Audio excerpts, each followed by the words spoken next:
Thank you.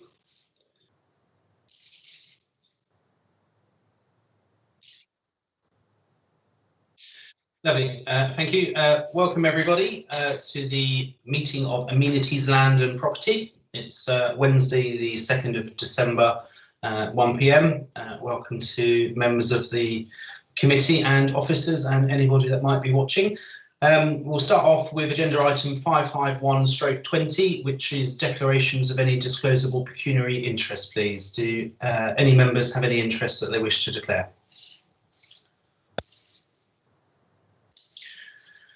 I can see none indicating at the moment. Thank you. If you do spot one later in the agenda, just indicate the relevant point.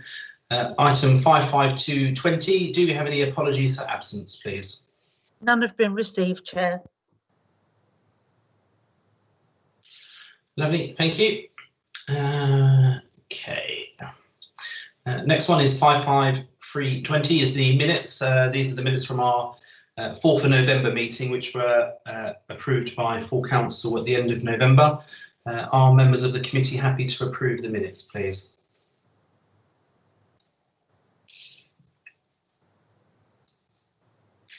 Assuming everybody's happy, can I have a proposer and a seconder, please?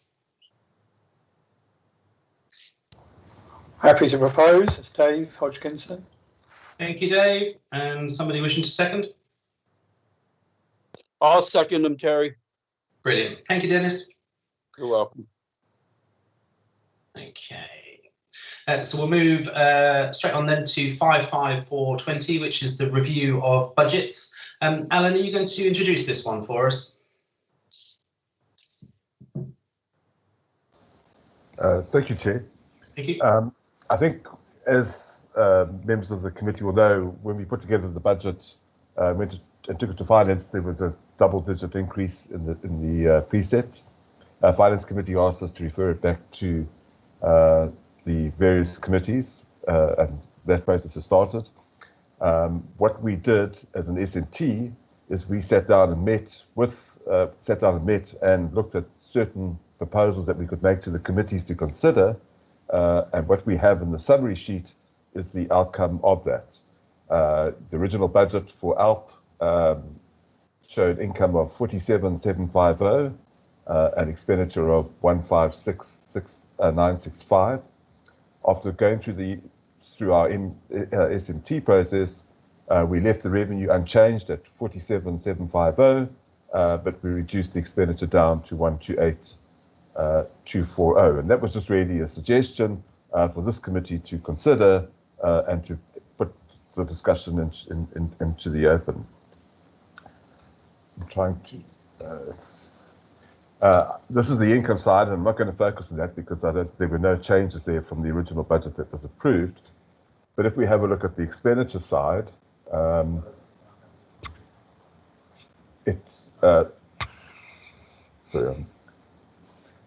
what we've got is, you'll see, we went through, and what we did is when we looked at the expenditure, we looked at contracted expenditure and expenditure that wouldn't impact on income, because if we cut back certain incomes, we wouldn't actually get certain expenditures that impact on income, we wouldn't get that particular expenditure.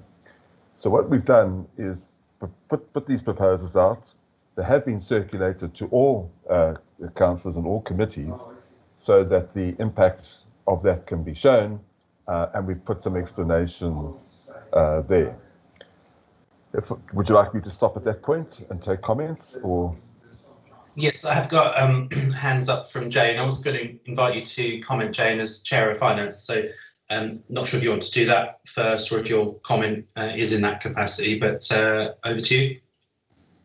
It's a comment as a confused bean, Mr. Chairman, sir. And that sometimes happens. I'm confused, to be perfectly honest with you, Alan. I have the revised 2021-22 budget discussion document that I've lifted off the documents that were circulated. And if we specifically look at 5415 floral displays, that was originally on the budget as £12,000, and I've actually got it as £6,000. Are you stating that there is a revised budget for this that has not been circulated? what we did is when I rechecked some of the contracts, I had mistakenly assumed that the floral displays was variable, and it wasn't. So I've reinstated it back to the contract amount. So there were two changes that were made. One was to floral displays, and so that went back from 6,000 to 10,000, and street furniture we reduced to compensate for part of that increase. So those are the two changes that we processed, and I do apologise for not highlighting that earlier. I went through the ID Verdi contracts yesterday in significant detail because I already had the globular amounts, and having done that, I realised that I'd made an assumption that actually wasn't true. So the two changes from the documentation that you got is street furniture and floral displays. And they cancel each other out effectively. They don't. There's a net £2,500 difference. So it's increased expenditure by 2,500. Which has what effect on that 2.16% increased precept overall that we're considering? It has a 0.29%.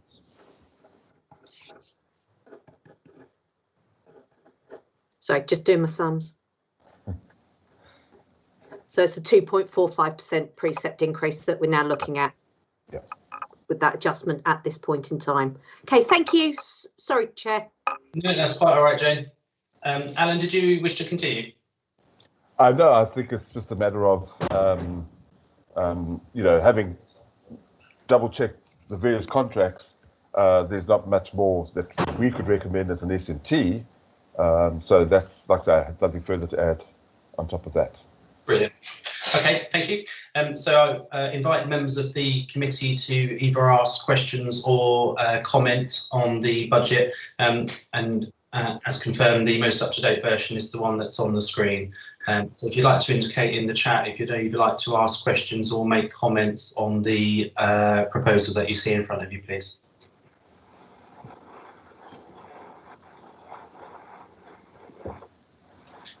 Mike, I can see you waving at me. Lovely to wave from a safe distance, Terry. Thanks very much. Yes, thank you, Alan. I think the paperwork's been very helpful in concentrating the mind. I have got a bit to say, I'm afraid, so I'll try and make it clear what I'm aiming at. I think you've already suggested, Alan, that there were some cuts that could be made in the ALP budget, and I go along with that. I think there are some things that we can make savings on. However, just a little bit unsure whether we are going to be looking at the range of possibilities that exist, or whether we're just looking at reducing the services we offer to the Thetford public. So we've already looked to a degree at, certainly as a finance committee, at raising council tax, and clearly there was felt to be a very severe limit on the amount we wish to impose on members of the public at a difficult time for many of them. But nonetheless, the fact is that is an option. We can perhaps cut expenditure by making savings in various areas. So what passes for running costs is the usual victim, and we certainly we need to make sure we don't miss that. In principle, we could borrow money. It's very cheap at the moment. Money is one of the few things that's come down in price, and so that is theoretically at least a possibility. We ought, of course, to be maximising the grants that we obtain. We ought to be maximising the support we get from Norfolk County Council and Breckland Council. We've looked at the possibility, for example, of getting support from Norfolk County Council on the issue of Paris Partnership, and there have been some proposals made which would lead to a considerable amount of money coming into the town, but not from the town council. That seems to me to be highly desirable. If other councils are prepared to give us money, we should grab it. Often enough, it's the reverse. They're saying we cut our services and you, the town council, can do it. So when the opposite comes, let's grab it. We may have some help possibly from the idea of wardens if we want to persist with that, which I think in principle is a good idea. So there are a number of ways in which we can deal with the issue of how we cope with the fact that we're now expecting a reduced income. And the final way to mention, of course, is that we do at the moment have very generous reserves. And there is an option to say that reserves are what we should be looking at this year. I have, over the years, served on both the larger councils in Norfolk, and I understand, available to people from Thetford, and I understand that the last thing that officers often want to do is to spend reserves. And you have to keep asking the question, pardon me, you have to keep asking the question, what are reserves for? And the usual answer is a kind of, oh, well, they're for a rainy day. And I sometimes have to say, well, when is the rainy day? And sometimes you feel the answer is never. But actually, the rainy day is now. We are facing an unprecedented problem that's led to an unexpected cut in our income. We do have the option of looking at reserves more carefully. And just to give you an example, we've got on the list there play areas. We did get a lot of money from Breckland when the play areas were handed over. Some of that remains, and we do have a fund, a reserve. We could, in fact, cover any costs of play areas this year from reserves that are already targeted on play areas. So that seems to me a good option. So what I'm asking the committee to do is to make sure that we consider all the options, and I'm prepared to narrow it down quite a bit. We've talked about council tax, but we certainly ought to talk about reserves. We certainly should be looking for maximising our income from other sources. And I think these things are just as important. I'm not suggesting we borrow. I think these things are just as important as the possibility of reducing the services that we offer, that we have calculated already, that we think the people of Thetford would appreciate. So let's make sure that we do look at all the angles, please, and not just cut back on what we have planned without considering what other possibilities there are. And I've mentioned one or two ways forward. And so has Alan, in terms of, for example, reduction in the street furniture budget, which I personally support. I think the street furniture is pretty good at the moment. We should be maintaining it rather than improving it for a year. I note also that Alan, I think rather cleverly, at the end of his paper, spoke about reviewing the situation on a more regular basis, so perhaps quarterly rather than effectively annually, which is what we really do. We set a budget for a year and that's it. So if things improve, then I would like to see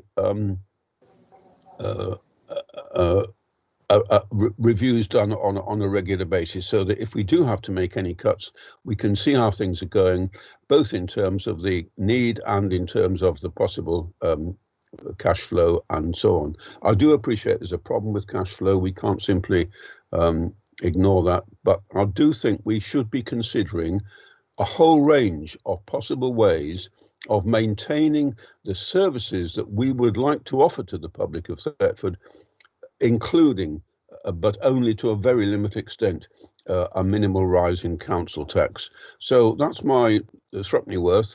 I'm happy to come back on any details, but I just think just merely to look at cuts in what ALP is offering is not good enough. Thanks, Chairman. Thank you very much for that, Mike. Comments noted. I've got a hands up next from Jane, please. Thank you, Mr. Chairman. I'd like to actually address a couple of the points that Councillor Brindle brought up. The irony is one of them, in particular in terms of street furniture that's sitting on the screen in front of us, it explicitly states that there will be a change of focus from replacement and enhancement to maintenance. That is the saving we are looking at. So it's already built into that. And I think this is a considered budget that has been pulled together by the senior management team, not just our finance officer. In terms of borrowing money, ultimately, the way we do that is via the Public Works Loan Board, and that is only for capital projects. This is about the running of the council. This is not a capital project and would not be applicable to it. In relation to his comment regarding bringing in funding in terms of the parish partnership, as he'll be very much aware of his time as vice chair on finance and his time as the chairperson on the planning committee, that is match funding. So anything that we do, the people of Thetford end up paying for as well. All right, it's not as much, but I believe there was a cynical comment made. It might have actually been, I won't say who it was by, I can't remember, but there was a cynical comment made that it's ultimately we're helping pay for what a county council should actually already be doing for us. So I think we ought to park that one as well. Reserves, as Councillor Brindle will recall, we did a considerable amount of work on this in the Finance Committee, and this council approved the reserving policy and what we do and how we identify our reserves and what they are there for. Whilst there is a general contingency reserve, and he's quite right that, you know, that is for the when hell freezes over scenarios, there are other specific projects that come out of that, and those are identified. And if you'll all recall, on the further pages of this report that Alan has prepared for us, it says about those reserve movements. So the specific projects that are being funded out of those reserves can still happen, but we just can't spend that money willy-nilly, because we've gone out and told the public that we're saving that money for a specific project. And that's why when reserves are reappropriated and reused, it rightly goes to full council for full approval. And there should always be a business plan, which is required in our financial regulations. I think, to be honest, with the switch on the hanging baskets, we've focused on what we are contractually and legally obliged to do. And I know members will also recall that full council also approved the budget timeline only this summer, and it's stated in there about budget revisions. We also have the opportunity within our financial regulations with vehemence between lines, which is effectively moving money from one line to another should there be an over underspend, and we understand that that's a permanent situation and not a timing situation. So actually all the measures that Councillor Brindle has asked for, where they are possible, are represented in this document.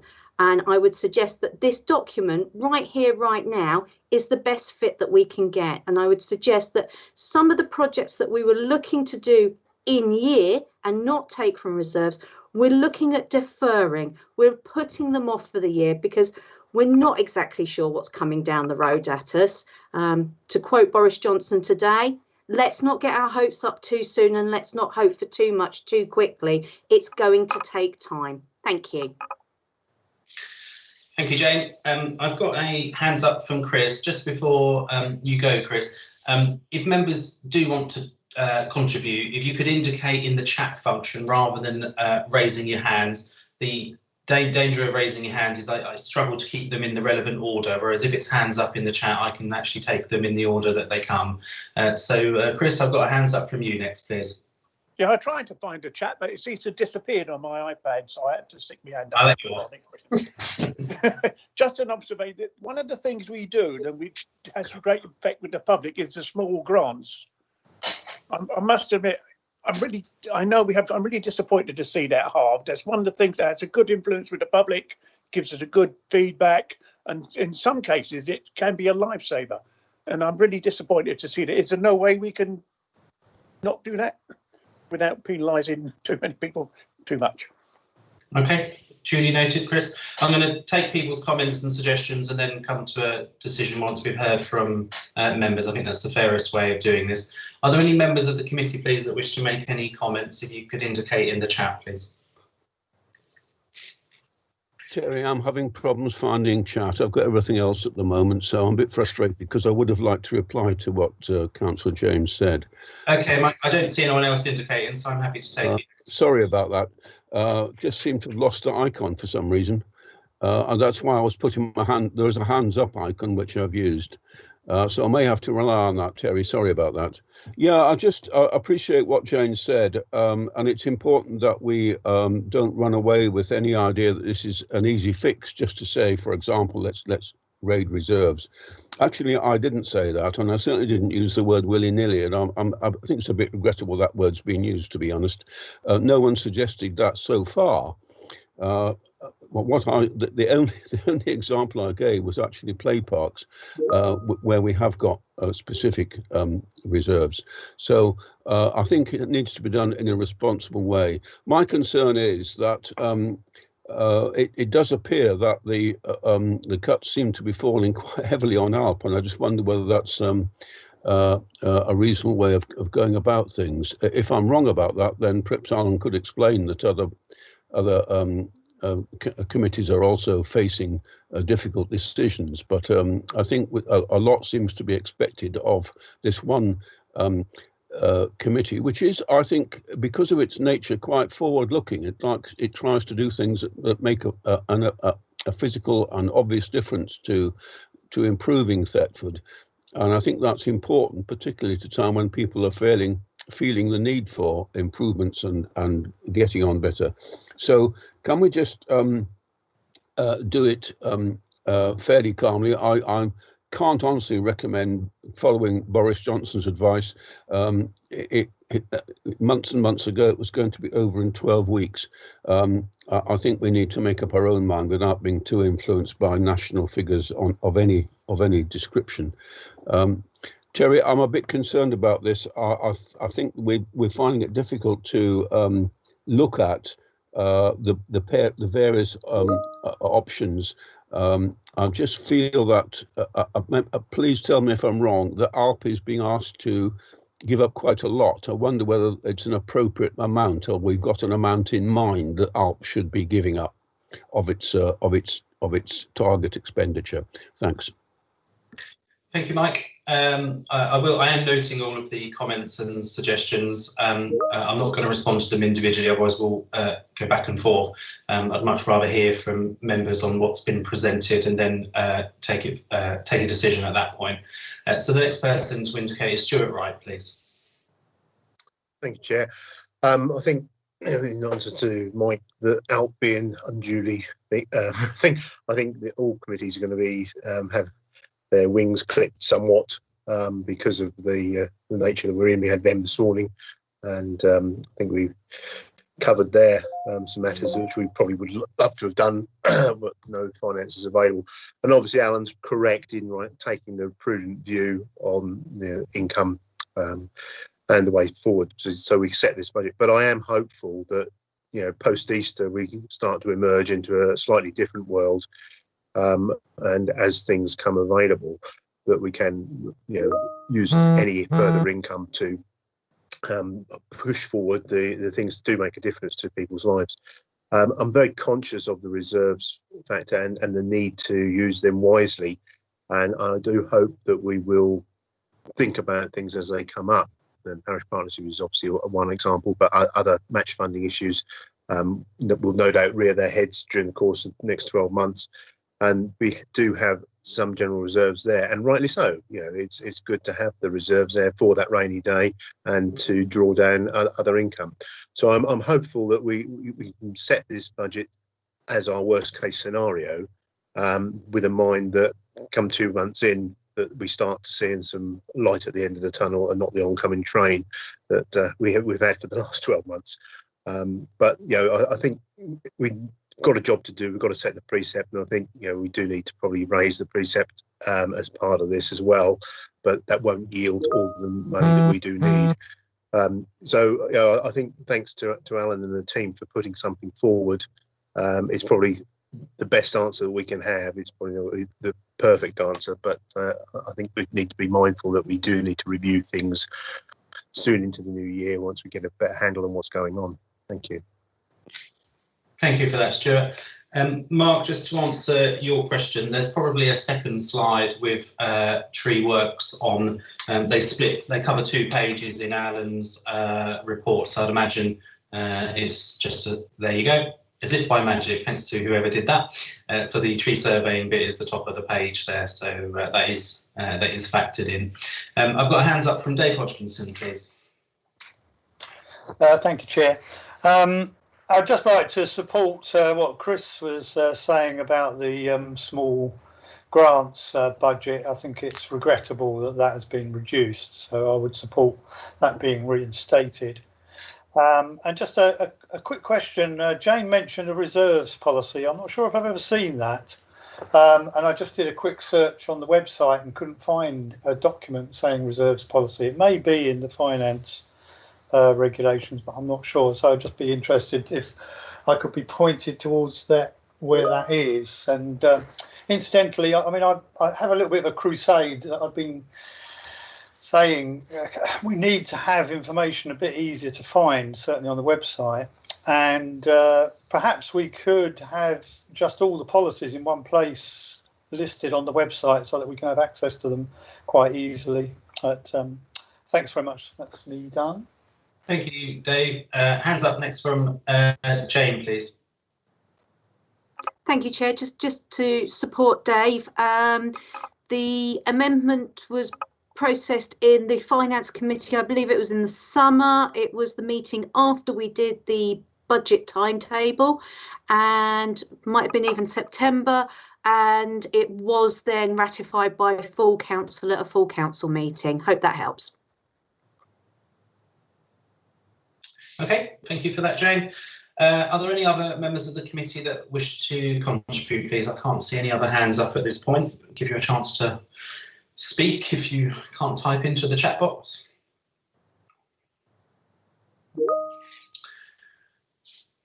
No, okay. Couple of comments from myself. Excuse me, Chair. Dave Hodgkinson's put his hand back up. Oh. For a reply. I was just saying thank you to Jane for what she said. So that's duly noted. Brilliant. Okay. So I've got a couple of observations, and I'm going to table an amendment to what's on the screen. The first point is just an observation really from me as a councillor around council tax. I've always had a view that councils should charge the least they possibly can to residents from council tax. I am somebody that's renowned for being incredibly stingy. So the least we can possibly charge residents to deliver services should be our aspiration, and that's just a view that I've always had.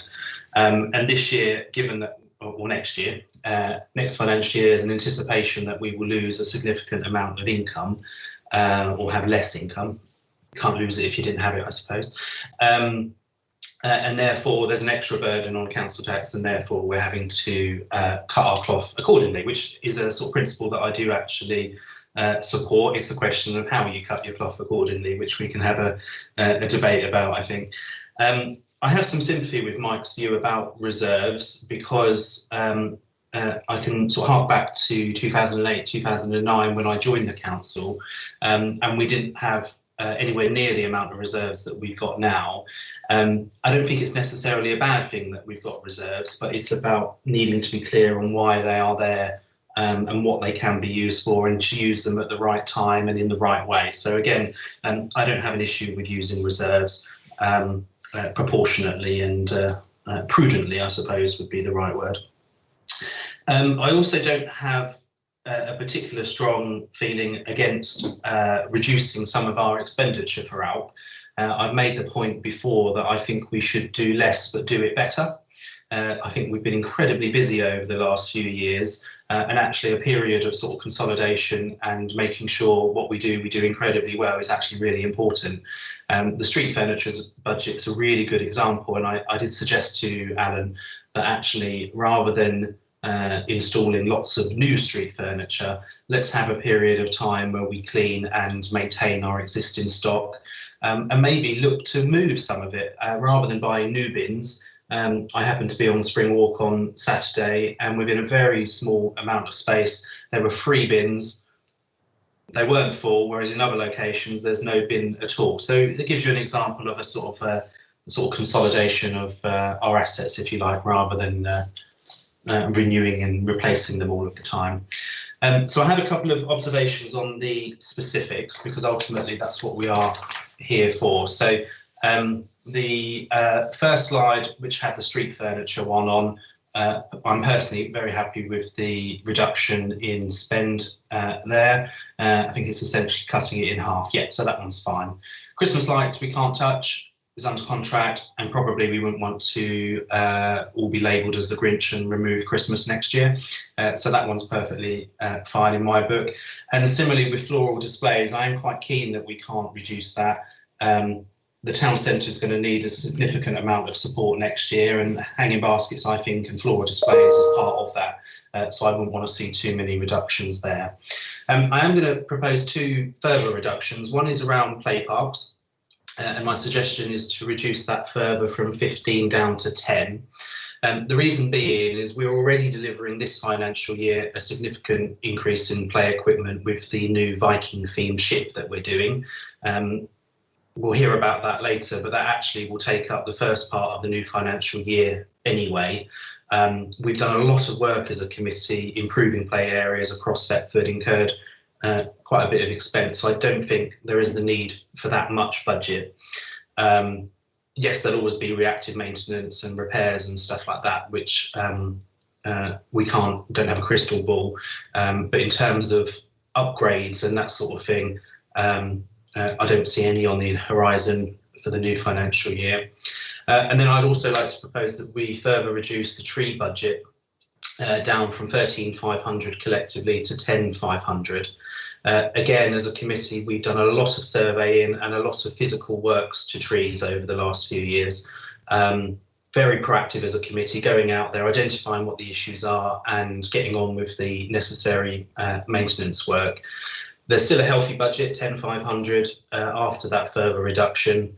That's enough for us to be getting on with and maintaining the trees that we have. And again, we have to do some more surveys, and there will inevitably be some bits to come up from that. But we have surveyed a lot over the last few years.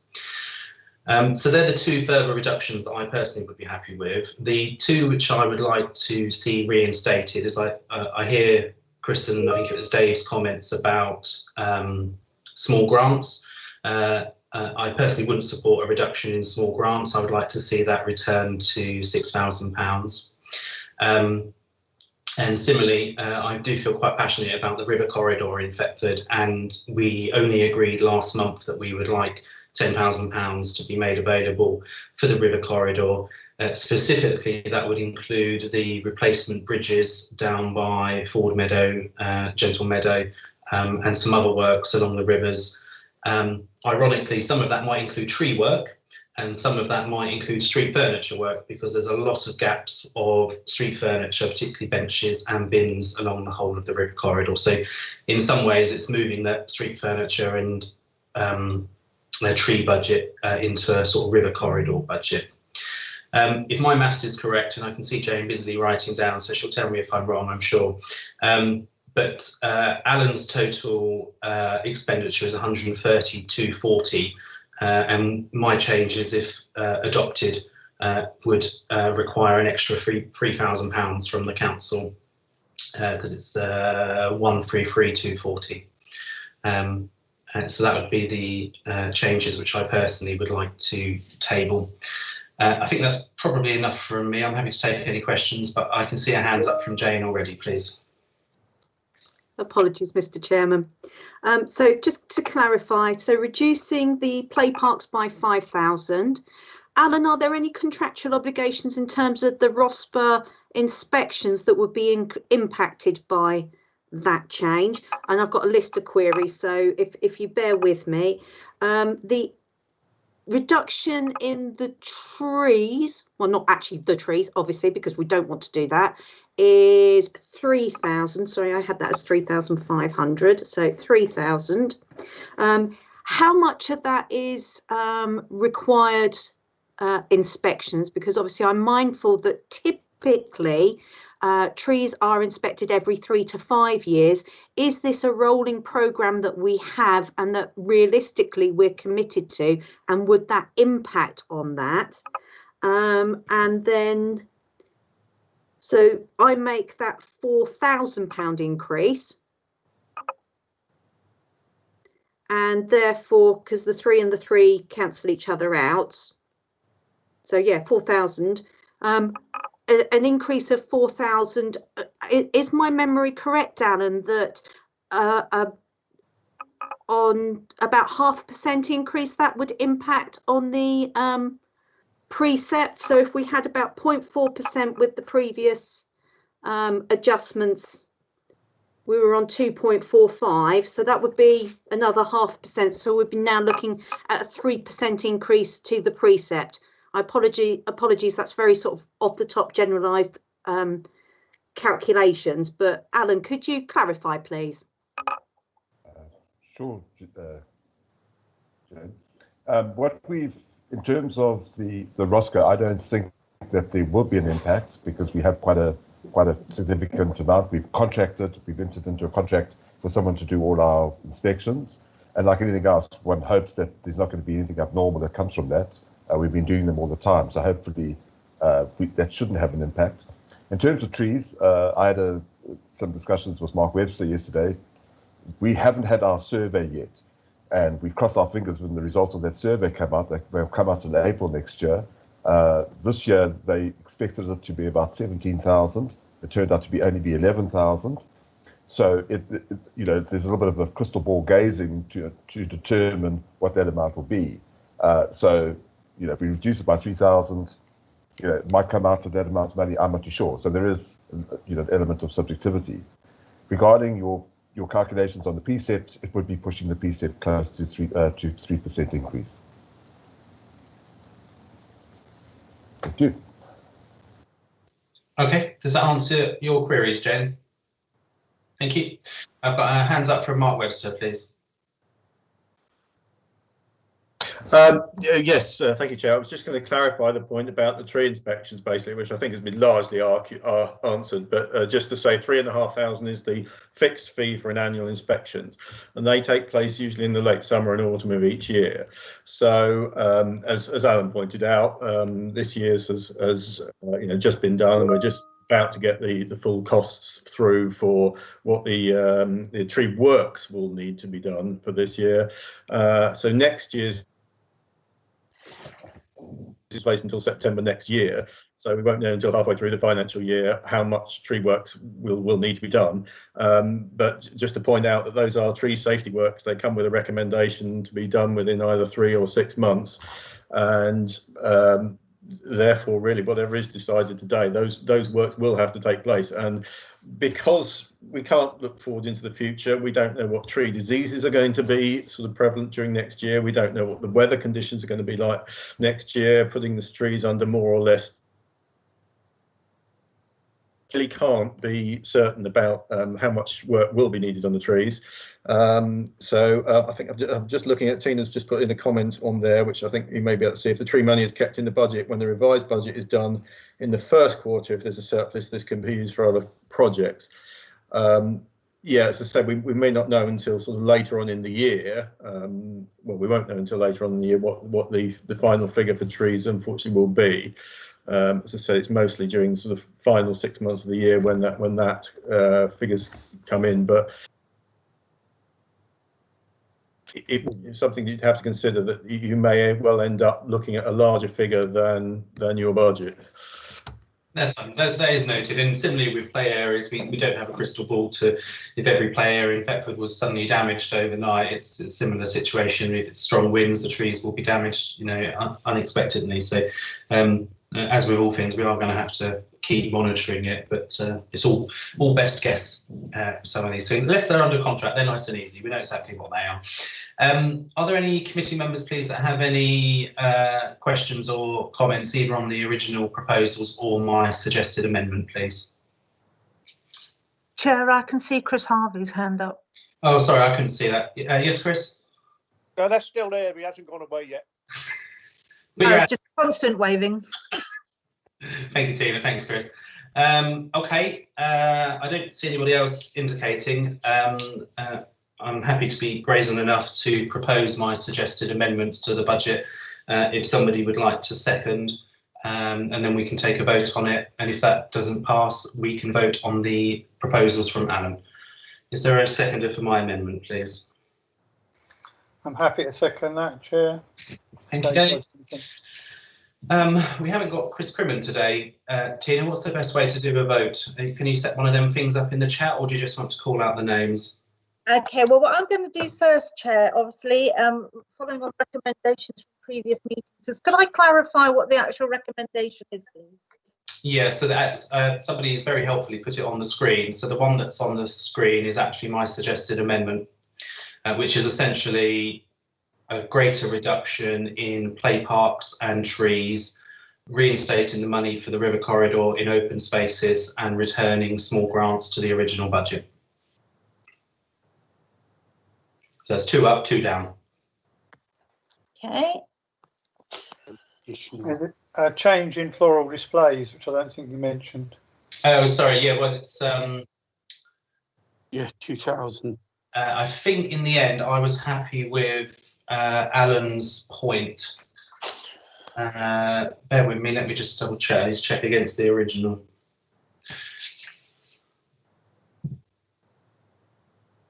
Alan, what was the final figure you arrived at for floral displays? Was it 12 or 10?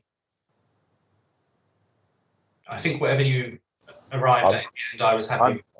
I'm the person operating your slideshow, so I'll have to just go back through the slides if you bear with me. Yeah. I think originally it was 12, and then you settled on 10. So. Floral displays, we settled on 10. Yeah. So that's even though it doesn't show on the other slide, it is actually the same.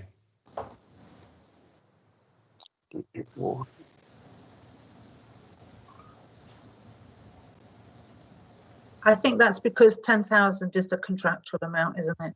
Yeah, which is absolutely fine. I'm just checking, does that increase the variance figure? I think it does a bit. It does by 2,000. Yeah.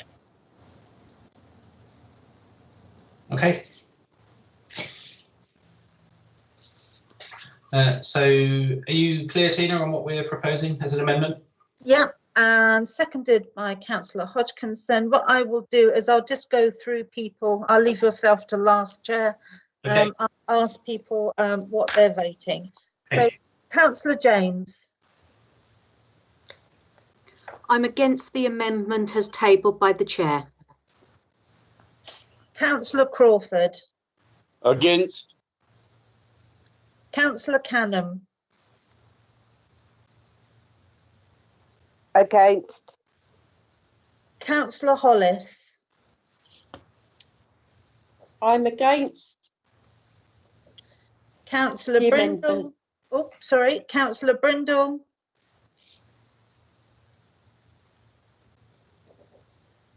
Sorry, I'm unmuted. I'm in favour. Councillor Hodgkinson. 4. Councillor Harvey. 4. And then it's yourself, Chair. I can see Councillor Barretto on my screen, Town Clerk. Oh, I didn't know that she'd joined the meeting. Sorry. Councillor Barretto. Who did join it just a few minutes late, but I've been here for a little while now. I'm 4. Thank you. Okay. And yourself, because that's we're on 4 all at the moment, Chair. Okay, So, it's my proposal. casting vote. I shall vote for and be pleased not to have to use my casting vote. Okay. So that motion is carried. Lovely, thank you. So the amendment is accepted. Do you want for us to vote for the original motion as amended, just so you're clear on approval? The actual amendment should be, it's only, you're going to go back to the original if the amendment fails. No, so we had an original proposal which was amended by myself. Do you want us to vote on the budget as is, including the... So yes, so you want to put a vote for putting it forward to finance? Yes. Yeah. Yeah. Yes, please. Are you nodding in agreement there, Jane? I'm just thinking procedurally. We've tabled an amendment. The amendment's been accepted. We then need to vote on the original motion.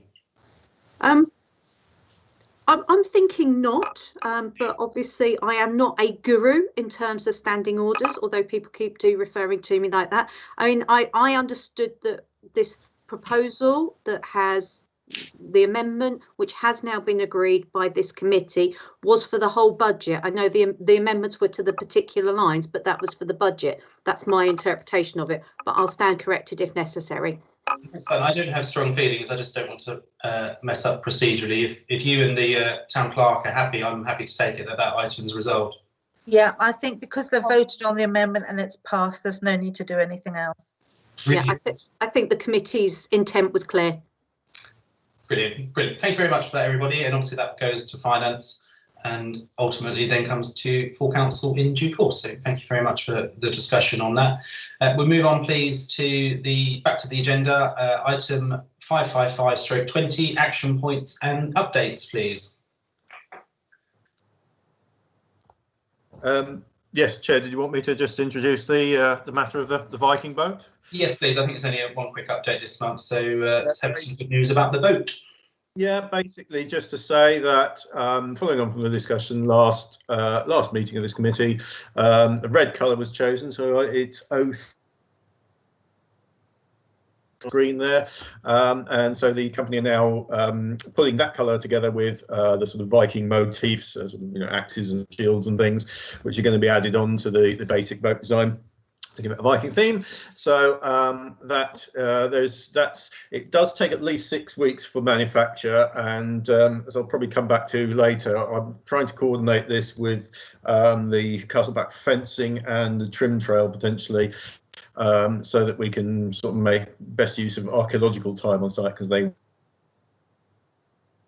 works on the Schedule H monument. So I think that's all for that screen. Yeah, thank you for that. That's good news. And I think actually the press have been in touch as well, just to make the committee aware. And they're going to sort of run a story about the good news that the new equipment's going in, shall we say, which is good news. Yeah. Oh, sorry. Mark, under action points that you wanted to mention? No, not at all, really. Just to, as I say, clarify in terms of the press story, what we've basically said is we're looking to build in time for the Easter holidays, if not before. So, thank you. Moving on to 556, health and safety. There's an update in relation to asbestos.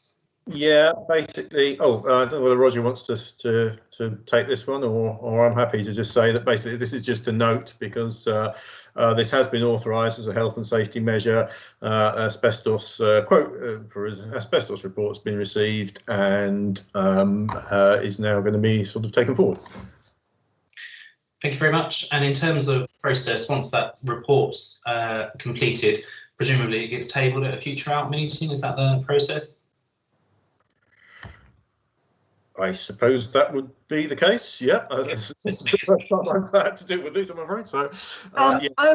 I would say, Chair, that we would only bring that forward again if there was issues found within the reports. Otherwise, I would say that's just normal business. If they're done and they're all clear, then I don't think it needs to come back. Yeah, that's fine. If we have a future agenda item for health and safety and it's been completed and everything is fine, we'll just note that everything is fine at the relevant point. But I can't ever remember seeing one, which is why I asked the question. So presumably everything's been fine in the past too. So just querying the process. Are there any other committee members, please, have anything to report under the health and safety item? No. Chris Harvey, I can see your hand up. Is that from before, or is there something you want to add? No, they're still there. I don't know how to get rid of it. Okay, thank you. Thank you for that, Mark. And moving on to you again for 557, your countryside officers report, please. Did you want to go first, followed by Roger? Well, Roger's is on the first page, so if there's anything, Roger, that you want to mention about that first page there, the items you've listed. Otherwise, I think all the members have had this document about a week ago, so hopefully we'll have a chance to look through it. So it should be mainly just to note the report and questions. But Roger, did you want to say anything? No, that's just as I reported. I think because I'm new to this, there's a couple of little points couple of points I want to bring up. I can probably bring them up later, if that's all right with the chair. Yeah, that's fine. Thank you. Welcome to ALP, by the way, Roger. I must have missed you waiting in the wings there. So thank you for coming along, and thank you. You're welcome. And thank you for your report. It was in super time for today, so we've yours and Mark's. We've had a good chance to have a read through those. So duly noted. I have a query on the Thomas Paine statue, but I'll deal with that once, Mark, you've done your countryside officers bit, please. Yes, well, I don't know whether, Chair, whether you want to just take it through page by page and people can ask questions as we go along, or that makes sense. I can't see anyone indicating at the moment, so if anyone has any comments, please, on what they see on the screen, that'd be really useful. I'll ask the first point that I was going to raise in relation to the Thomas Paine statue. Really pleased to see the regilding taking place, and it certainly prompts lots of discussions. If you happen to be in the area when people are around the statue, that's really encouraging. I wondered if there was an update on the quotes for the plinth and the improvements to the plinth that we've discussed before. I didn't want that to get lost with Ros moving on. I have to say, Chair, I'm unaware of that. That's something I'd have to go and research. That's absolutely fine. It's the committee were quite keen to have the top half of the statue looking good, but not forget the bottom half. So if we, I appreciate it's catching up after Ros's departure. So if we have a future update, maybe on the January meeting, would that be okay? Yeah, I've written it down for me to chase that up following this. Lovely. Thank you very much for that. Hands up, please, from Dave. Hi, thank you, Chair. Just a question about the dog bin application for Mallow Road. Just a bit of a query, really, because I think, didn't we say that we probably won't put dog bins in, just litter bins from now on? Because the dog waste can go in the litter bins. I'm not sure that was a sort of formal decision. I know that dog waste can go in the litter bins. I don't know if preference have indicated a preference, Mark. I haven't heard anything on that, I'm afraid. No, okay. And so the request that's on the screen there, while Dave's highlighted it, do we have to agree to that, or has that already been actioned?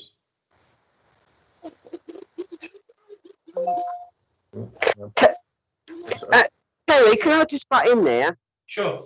It was a couple of years ago where Breckland turned around and said, all dog litter, don't keep putting in new dog bins, because all dog waste can go into ordinary litter bins.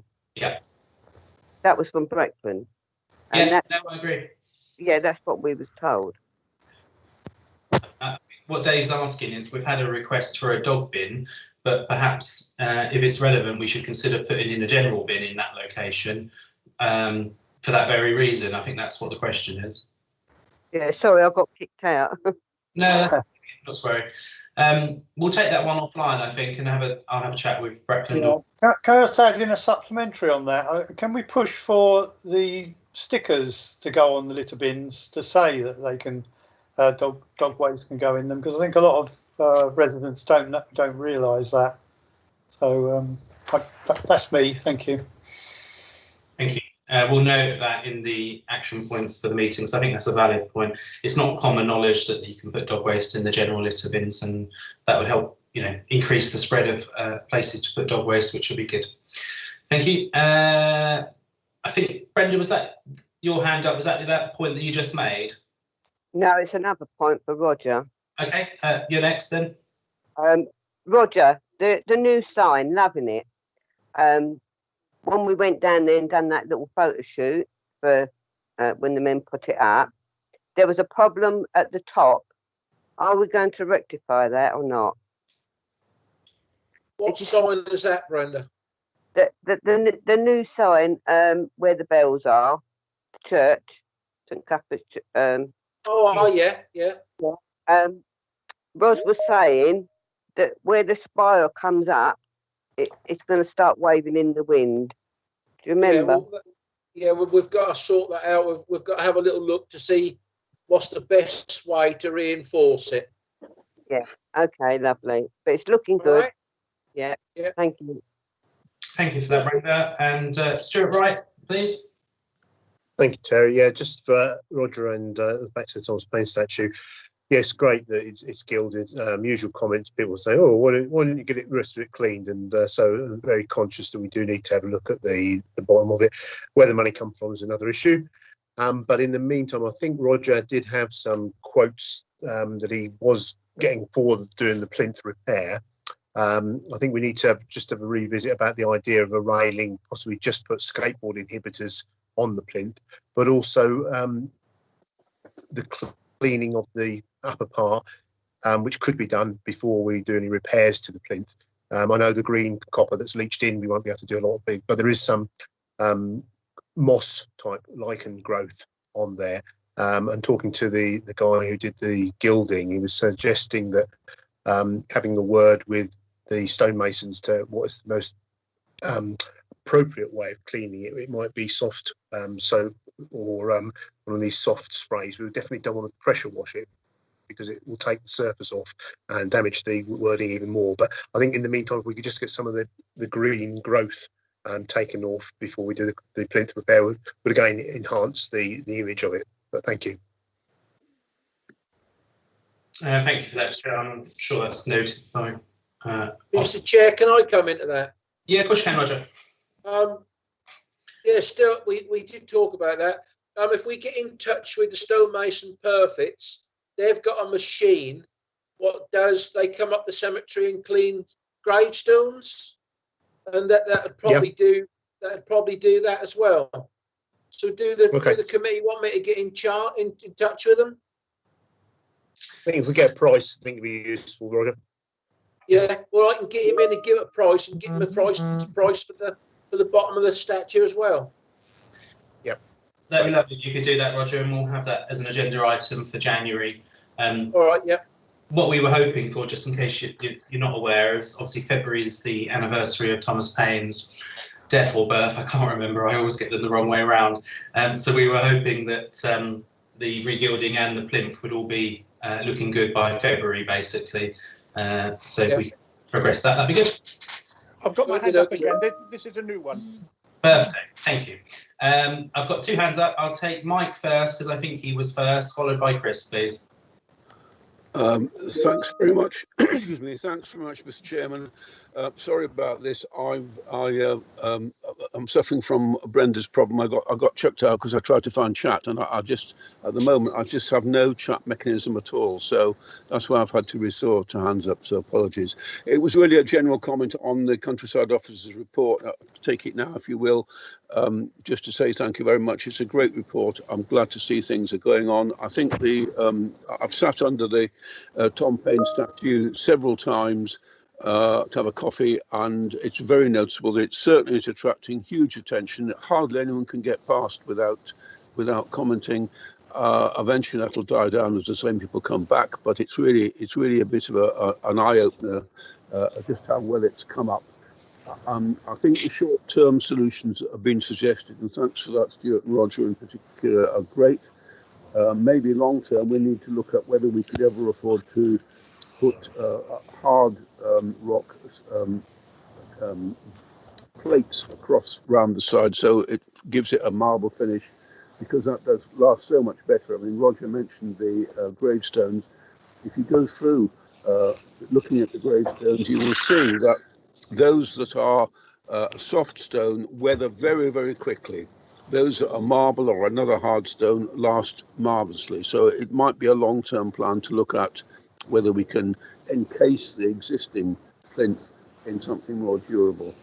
But thanks to Mark for a good report. Thanks, Terry. Thank you, Mike. And just to note in the chat, Alan's confirmed there is a budget available for the plinth, so we can deal with that one in due course. Chris Harvey, you're next, please. Yes, please. Yeah, just an update on one of Mark's earlier things, not on this one. He noted a fly tip on Dane Close. There's been a successful I've just had an email about it. Have you? Well, I sent it to you, yeah. There's been a successful prosecution, yeah. Okay. So thank you very much for reporting it, but there has been a successful prosecution of 3 people. Okay, thank you. Thank you for that, Chris. Yeah, good news, and thanks, Mark, for I think alerting and taking the photo of that. And did you want to carry on, Mark, with the other pages of your report, just to highlight there? Terry, I Yeah. had my hands up on the first Oh, report. sorry, Brenda, I thought that was an earlier one. No. Just, I know we keep on about the Thomas Paine, but as far as I know, there should be some documentation somewhere, because Ross had already looked into all this about the cleaning and also the work to put a small little fencing barrier around the edging of the stone.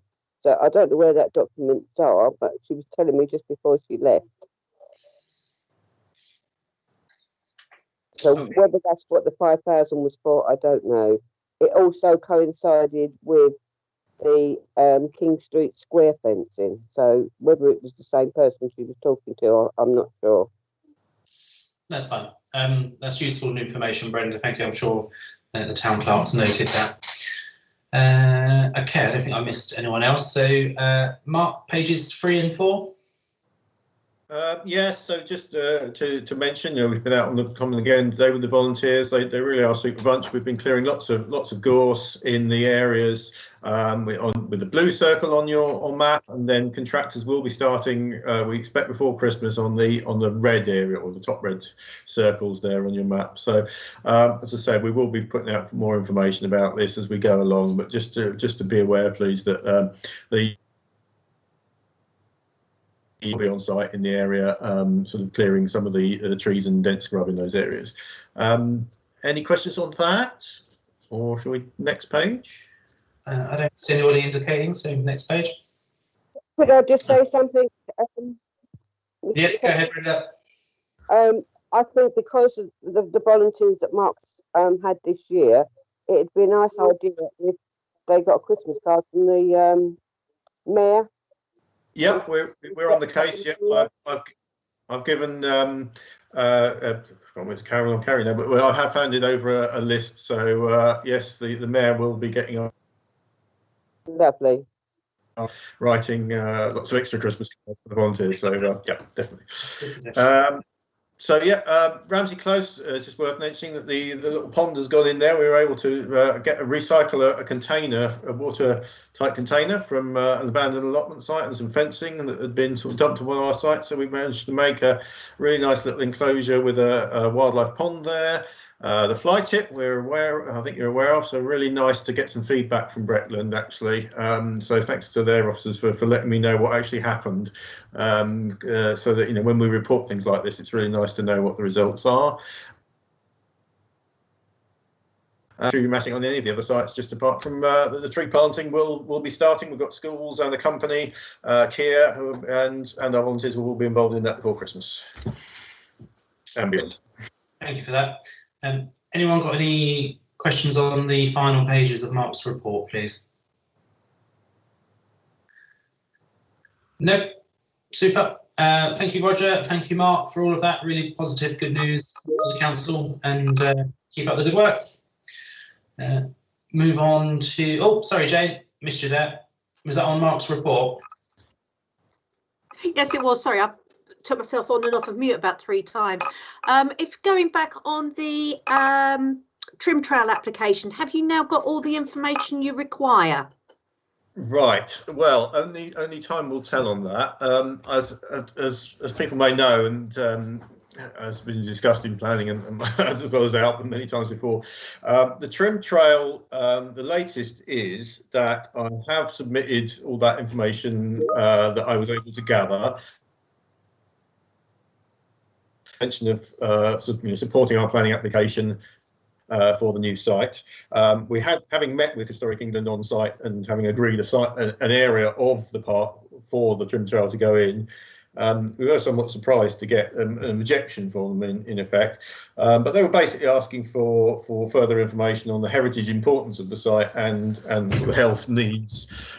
So as I said, I've done my best to gather all that information in and have submitted that to the planning officers, who's got back to me and said basically because of the timescale, they'd like to extend period before decisions are made. So they, I think, said the 18th of December. They expect a decision on that by now. So we'll have to see whether that's proved adequate. I'm hoping that Historic England will either sort of say yes, or will ask us for further information if they need it. So yeah, but that's where we're at with that at the moment. So may I just clarify something, please, Chair? I might have gotten confused, and I know that it cut out a couple of times. Are you saying that Historic England wanted clarification on the heritage aspect on something that they've designated a site of historical importance? Yes. No words, thank you. You can tell Mark's an officer and not a politician because he gave a very straight answer then. Well spoken, Jane. I'll try and avoid doing it in future, Chair. To be fair, Chair, I didn't think he had an option. Yeah, no, I appreciate that. That's very useful. Thank you for the question, Jane. I think we'll know more about where we stand on that one by the next meeting. So it's good to know there's light at the end of the tunnel, and there'll be a decision at some point, which will be good. Okay, moving on. I know you're pressed for time, Mark, so at any point you need to leave, just feel free to leave. Might be a couple of other agenda items for you, but I think that was the main one, so we'll move on. 55820 is St Peter's Church, and I think this is probably Tina or Alan taking us through this one. Yeah, I think it's both of us. I can confirm that I've communicated with Tricolour to say that there was the £3,000 for the continuation of their work, and I'm waiting for a reply back from them. And then I can hand you over to Alan for the confirmation of the budget. Thank you, Tina. When it was referred back, there was uncertainty as to whether there was a budget for this particular project. I can confirm that there is. We included an amount of £53,000. Part of that came from the St. Peter's Reserve, and another 10,000 was contributed. So that's all been put through the revised budget. So that would answer that question, hopefully, when it goes back to council. Brilliant. Would that be a resolved issue for the committee or recommendations? It's a relatively small amount of money. Reflecting on the last full council meeting, I wasn't sure why it was a recommendation and not a resolved. I think it's because it will be a contract over £25,000. But the only one that was the recommendation was the £3,000 for the meanwhile use work. That was what the recommendation was. Oh, right. If it's for just for the £3,000, then that can be a result. That's within your part. Yeah, the bigger project, obviously, because it's a huge amount of money, is obviously a recommendation. But in terms of the meanwhile use and the 3,000, resolved would seem appropriate, I think, as long as you're happy. Would you like a proposer and a seconder for that? Because obviously we are spending money. Yes, please. Any volunteers for a proposer and seconder? And I'm assuming everyone's happy with that. We were first time around. May I propose that as I caused the issues and the queries at full council? No, I'd much rather you did, Jane. So we're all aware of absolutely what's going on. So noted you're proposing that one. Thank you. And a seconder, please. I'll second it. Thank you very much, Dennis. Tina, do you want us to indicate in the chat that we're happy with that, or just take it as read? Yeah, you can indicate in the chat, please, so that there's a vote and the public can see it. And then if you give me a couple of seconds to get all the messages to disappear out of my inbox, I'll be able to add them all up.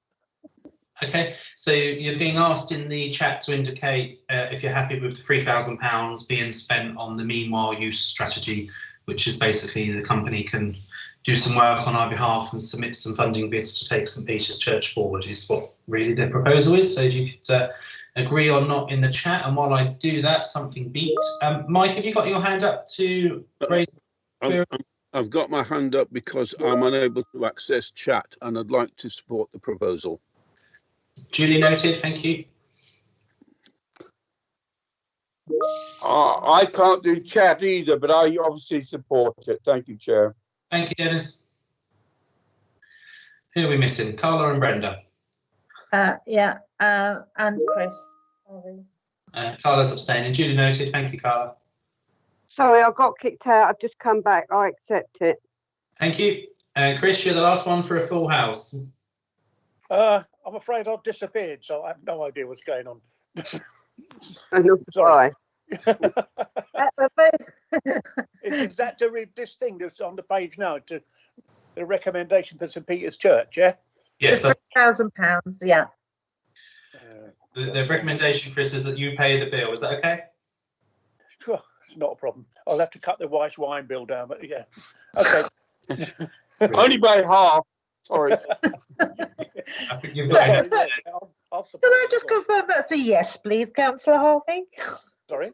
Can I just confirm that's a yes? That you agree? Yeah, I agree. Go on.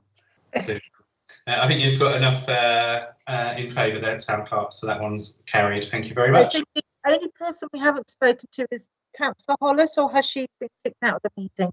No, she's indicated in the chat that she's happy. Oh, I do apologise. Yeah, thank you. Okay, that resolves that one. Moving on to 55920, Town Warden. Did you want to introduce this one, Tina? Yeah, this is a subject that's sort of been circulating for a few months now. And we had a really good presentation from Bradley at Sudbury about what he does with his team. And they are very much as well as being of great use to the town, obviously, they're very much a commercially driven activity. And I've had conversations with the chair about this, in that particularly now, you know, we're very aware about how diversifying how we generate income in the future is probably a positive move. So what they do is they provide the services for their own town, but they also do ad hoc services and some contractual services for other towns and councils. So I think that potentially in the long run, it is worth us having a good look at the scheme as such. But obviously we're in a time that, you know, we possibly just can't go off and start, you know, managing new schemes. So I've done a quick report to go around, and which you've all had, I hope. And we're also looking at some changes in the structure of cities. So on the departure of the amenities officer, the countryside officer has taken on the management of countryside spaces and trees, and at the moment he's running the play park projects as well. And the finance officer has taken over the management of leases and contracts, and the SMT is project managing the deal. So what we're looking at then is we're obviously not going to have a like for like when we recruit that post, whatever that new member of staff looks like. So what I was asking the chair for is a steer on what councillors would actually want within this. There is staff already cover some of the works that the Sudbury do. I mean, we've got Roger in here. He does all the street furniture, statues, signage, memorials, bins, you know, and all the quick reactionary jobs that are required. So what I did is I put in for the supervisor role. I've made a starting point for the supervisor, because that is the one that I see is something that we don't cover now, as that's the commercial element that would be looking at how do we build that within our own team, and how do we roll it out to other areas in the thought that in the long run potentially it could pay for itself, and therefore we would have a part of the council that was.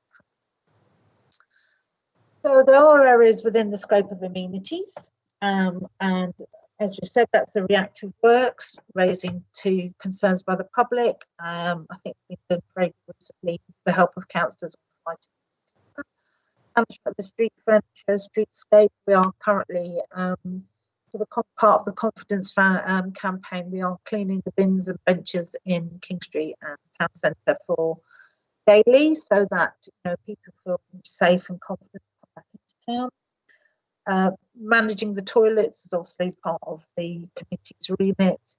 and our horticultural display as well.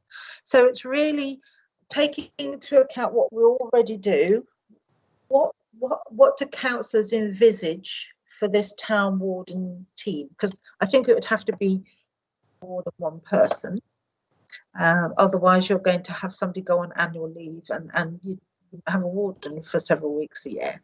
So, and I think it's too big a job in a town like Thetford. So, what do the committee actually want? What is your vision that these people would do, and what's your priority within that? Okay, thank you. That's a fair question. Do members of the committee want to respond? If you do, indicate in the chat.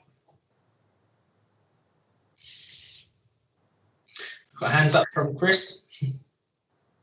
Yeah, I must admit, my major thing for the warden, as I've said before, is to find people littering, ASB behaviour, and making sure that you know, let the whole town is so they can do fly tipping, they can do littering, they can do people throwing cigarette ends at so and so and so and so, which we see done all the time. Just check the ASB, and it like sort of become a supplementary role to what those police people used to have wandering about through the town, but they did away with. I must admit, as I said before, I'm not totally convinced that I like the wardens doing this kind of stuff, cleaning. I'd much rather they was out there, you know, giving the public things on the street. When I walk around with a lad from Bury, people were coming up to him and saying, this is going on there, and off he was going to sort it out. And this is the kind of behaviour that I would like to see a street warden do. You know, he's on the spot fines, etc., but not private, so the money comes back into Thetford Town Council. But that's only my opinion, so. Okay, I've got hands up from Mike as well, please. Thank you, Chair. Just wanted to add to that list quite a lot of concern in King Street about misuse of King Street by scooters and cycles in particular. I think it would be very popular if we could have some evidence that someone is trying to check the misuse of wheels in what is a pedestrian area. Thank you. Thank you. Hands up from Dave. Thank you, Chair. I appreciate that we do need a supervisory role to get this going and to draw in money from outside and make it more commercial. But I think a very important part of it is the visibility of somebody in the streets actually doing the work of the warden. And the other thing that I thought was quite interesting in terms of funding was that at the presentation, the person from Sudbury said that there's lots of funding available for apprenticeships. So I would like to promote the idea of bringing certainly at least one apprentice on board once we've got this up and going. Thank you. Thank you, Dave. Stuart, next, please. Thank you, Chair. Yeah, to follow on from Chris, really, it's one of the difference we want them to make, and I think that antisocial behaviour monitoring and just general walking down the street to see if there is graffiti somewhere, let's get it dealt with. If there is rubbish that's starting to accrue, let's get it dealt with. If things are in need of a bit of TLC, whether it be, you know, signs or whatever, again, they are out there observing it. And, you know, I'm not criticising our existing officers and that, but, you know, they have their jobs to do and are sitting at their desks, so they won't have the eyes of those matters banging them in the face every day. So I think it's also public concern. If they see a street warden, they can go and approach them and say, what are we doing about it? Looking at the Sudbury site, I was unable to join the briefing, but I just tried to get up to speed a bit with it. And I think, you know, Dave's made a fair point about the possibility of getting an apprentice involved with that. And I think that'd be very useful to identify somebody, come through and grow our own type of thing. And it may be a cost-effective way of doing so. And the other thing is, would Breckland be able to part fund this? I know Sudbury one is part funded by Baber Council, but I think it's the extra bits that we want as a priority rather than the existing roles that are covered by others at the moment. Thank you. Thank you, Stuart. Tina, I'm going to take people's comments. Are you happy to sort of respond to them sort of collectively? Is that okay? Yeah, that's fine. Thank you. James, next, please. Yeah, just a couple of things. I'm guessing this is just for clarification. It's not for a recommendation at this stage, because obviously there was the caveat in there if personnel choose to use the savings that have been indicated elsewhere, given the conversations that we've just had regarding budget. I'm mindful of initially the cost involved to set this up. I welcome the opportunity for revenue raising, for want of a better phrase.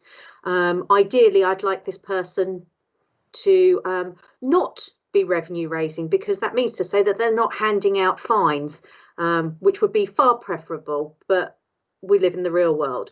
I have a concern that actually we are taking on some responsibilities that actually do belong to other local authorities. And why are we letting them off the hook? And why are we subsidising them? Because they'll be having these same precept conversations. In regards to the wheels, obviously the PSPO has now been renewed. I appreciate that the police force have had, as many people have, shall we say, a distraction in terms of COVID and responses and dealing with people that perhaps, again, aren't doing what they're supposed to be doing and taking their place in society and actually working for the collective good, much like people who litter, really. So I know the police have been successful when they have dealt with the wheels, the antisocial drinking. Obviously, there was Operation Dismount last year and other campaigns that they undertook utilising the toolkit that exists within the PSPO. So I'm just really mindful, if these things exist, we don't need to duplicate them. And as Stuart has rightly said, we need to be enhancing the offering, not picking up other people's slack. Thank you. Thank you for that, Jane. Brenda's next, please. We've almost got a full house today on this one. Yeah, I can understand where Chris is coming from with somebody walking around the town centre, because that is the main objective, so that people will go into the town. But I do think that this is a scheme that really needs to be looked in properly, so that it's a partnership, so it doesn't all come out of our money. I think Breckland should be paying towards it, and also Norfolk County Council, as they own the main high street anyway. But I do think this should be a partnership scheme, and it's something that should go. We keep working on it until we get what we want. Yeah, I just on that specific point, Brenda, I think that came across really clearly at the briefing we did have.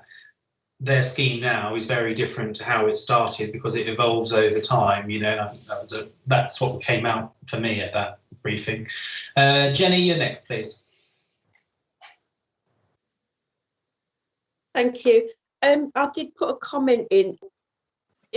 If a warden, I agree with what Chris was saying about the wardens. If we have one, what impact will that have on the staff? As in, would we be able to replace Ros that has just left us? Because we are a member of staff down. It is putting more onto the consisting members. Also, I agree, Breckland and County should be involved in it and be paying for it, because it's their high streets. So, yeah, I mean, I'm more worried about the impact on the staff that we've got, and the fact that it could end up costing us a replacement member of staff. Okay, noted. Before Tina responds, Dennis and Carla, did you want to contribute? Invite Dennis first if you wanted to say anything.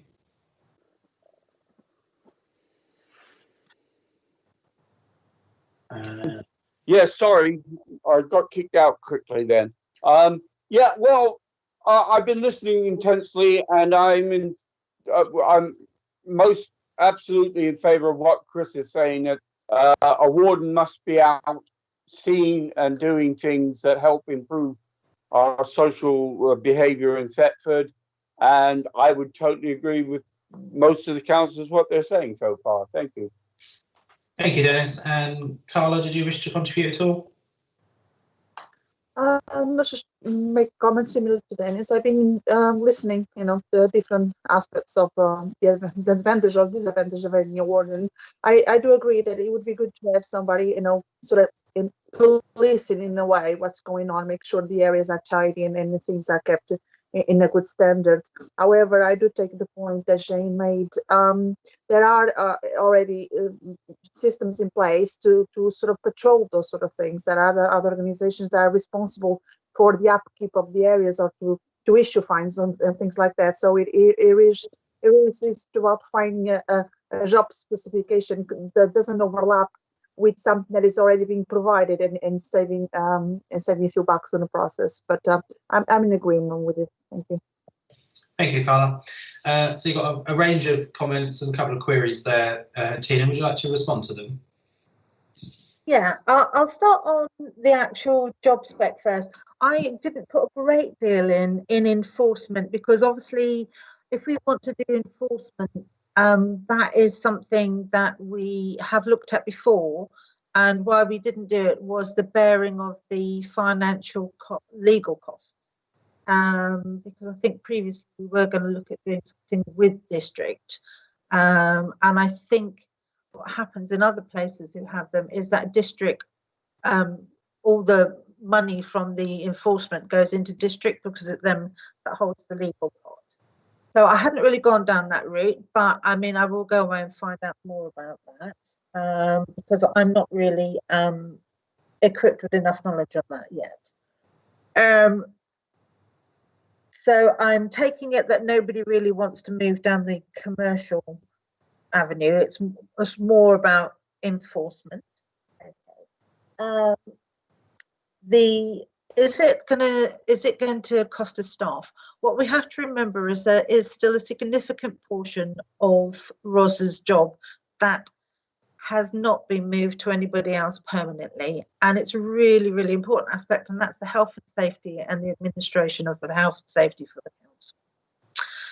And if you're only using that, which is currently being used for the toilet contract, that post would have to include that aspect because it's too big a job to move out onto somebody else's role.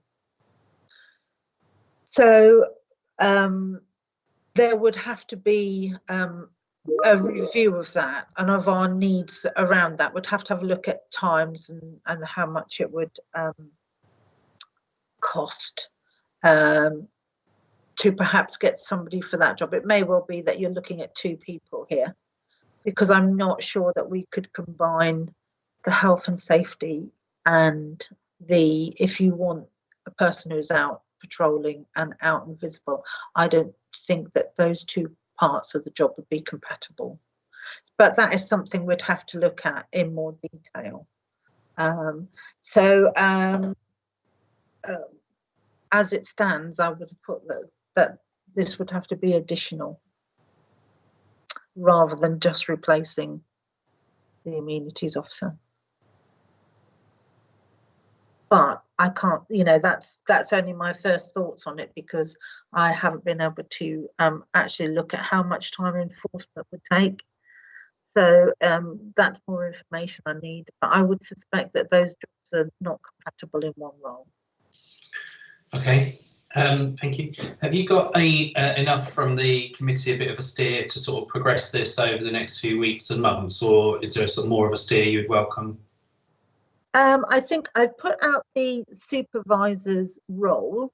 I think if councillors could come back to me on that, I'll do another one that involves enforcement. But I'll speak to the enforcement officers at Bretland and find out just how much time is required and what is involved in their roles. And then we'll see where we can go from there. But yeah, I've certainly got some work I can get on with that. Thank you. And I wonder if we might want to formally approach Bretland and Norfolk. I can't remember who it was that made the point, but we don't want to be duplicating services provided by others. I was quite struck with Sudbury. They get financial support from BABA, but also Suffolk, as it was. purchased equipment or loaned equipment or supported the scheme in some way. So I just wonder at this sort of point, we might want to reach out and say, actually, if we were to do this, is this something that you would support, and if so, how? Yeah, well, I'll definitely get in contact with them, and I'll talk to the enforcement officers at both. I'm assuming that both Norfolk and Bretland have enforcement officers.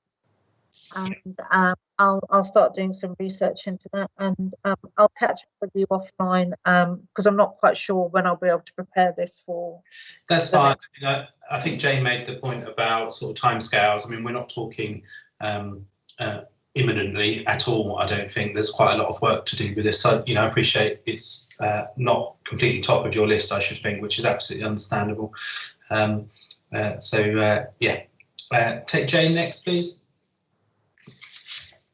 Thank you. At risk of sounding like a flashback queen, I seem to recall not the last council term, but the previous council term, the then Deputy Town Clerk did a considerable amount of work in terms of a PCSO, which was ultimately to do very, very similar. Unfortunately, that was overturned right at the 11th hour, which was incredibly disappointing, and we could have actually been there now. Has the town clerk resurrected some of that work and utilised it? Because I'm mindful that most of that will still be in date.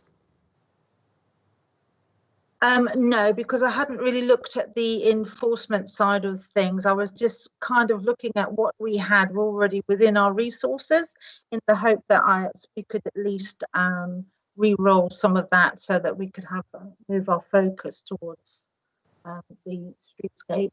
And I was speaking with Bradley, but I haven't had a chance to go back through all that yet.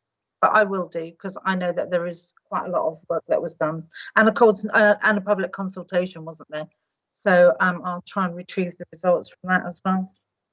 Brilliant, thank you for that suggestion. And Dave, please. Thank you, Chair. I think we need to have in our minds that the Sudbury scheme is quite well evolved, and it's taken some time for that to happen. And I think the enforcement side of it came in a bit later on. It wasn't right from the outset, from the briefing. I'm pretty sure that's what he said. And they had to have actual training and be certified to be able to do the enforcement stuff. So I think for us to be going in thinking doing the enforcement straight off may not be the best way of doing it. And I think we need to decide where we're going to start small and then grow it, like Sudbury did.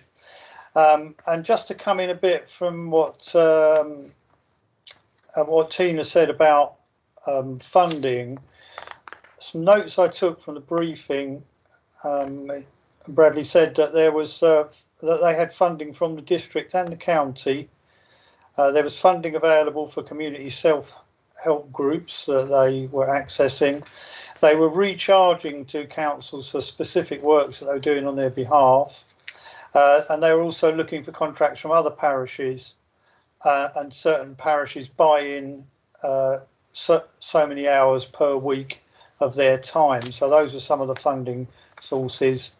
They also had a graffiti machine that they had purchased, but the chemicals for running that, which was a considerable cost, were co-funded by all three of the councils: the county, the parish, the town, and the district councils contributed to the chemicals for that. So that's just a little overview of some of their financial contributions they were getting from elsewhere. So I hope that's helpful. Thank you, Dave. Tina, did you want one final comment before I think we're sort of noting the discussion and the sort of views at this point, and receiving an update in due course is how I'm sort of going to take this agenda item. Yeah, definitely. And following on from Dave's comment, does that mean that you don't want me to look enforcement at the moment and just focus on the actual? We've contradicted ourselves now. We've gone down the enforcement as the most important, and now we've come back to. So what's the priority? That's the question. Enforcement or actual walking around the town? Well, I've heard several councillors talk about enforcement being important, and others saying that perhaps it might be as important. I think at this point it's sort of all options on the table. we're not sort of ruling anything out. We're just sort of collecting information and sort of getting a bit of a steer from others. If there's no appetite from Breckland or whatever to support it, if it's to do with enforcement, then that might be a bit of a guide. But at this point, I think it's sort of all options. Okay, yeah. Is that something that the Breckland councillors are going to take up? Or did you want me to speak to them?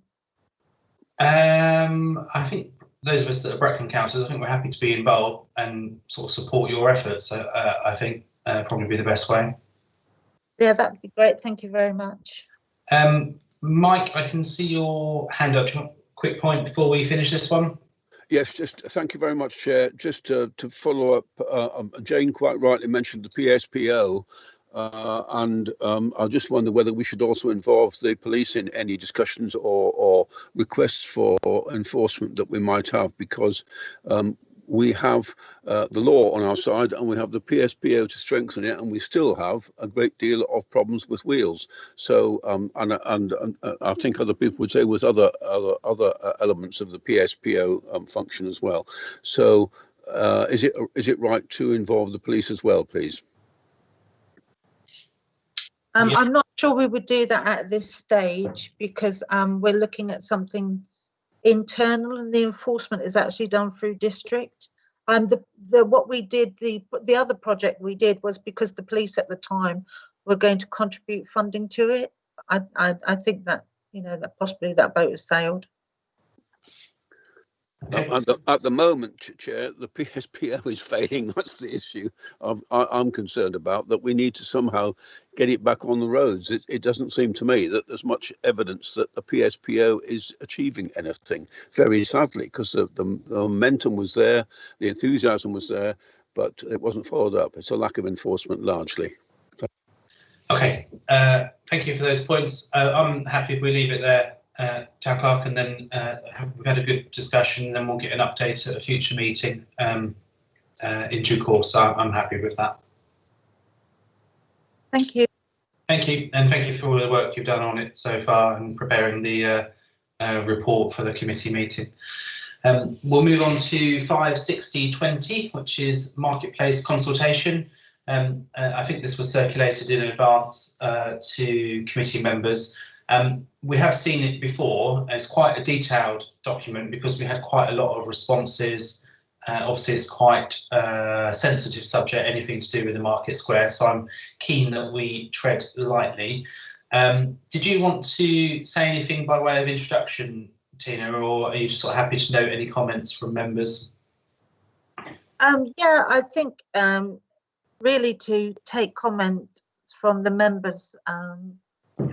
I think there's quite a clear indication that people would like us to be doing more culturally and event-wise on the marketplace. But I guess it's what does that look like, and what would we actually be doing?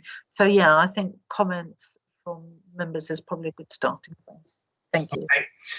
Can I make a suggestion, committee members? There's quite a lot of data within the marketplace consultation. Some people took a lot of time to write comments. Can't obviously display them all on screen. The Town Clerk and I, when we had a conversation about this, we suggested maybe a working group of members would want to go through all of the responses and sort of bring out any highlights and report back to the committee. If people thought that was a good idea, then that's something we could sort of set up and get going. I don't know how people feel about that, rather than go through it in detail now.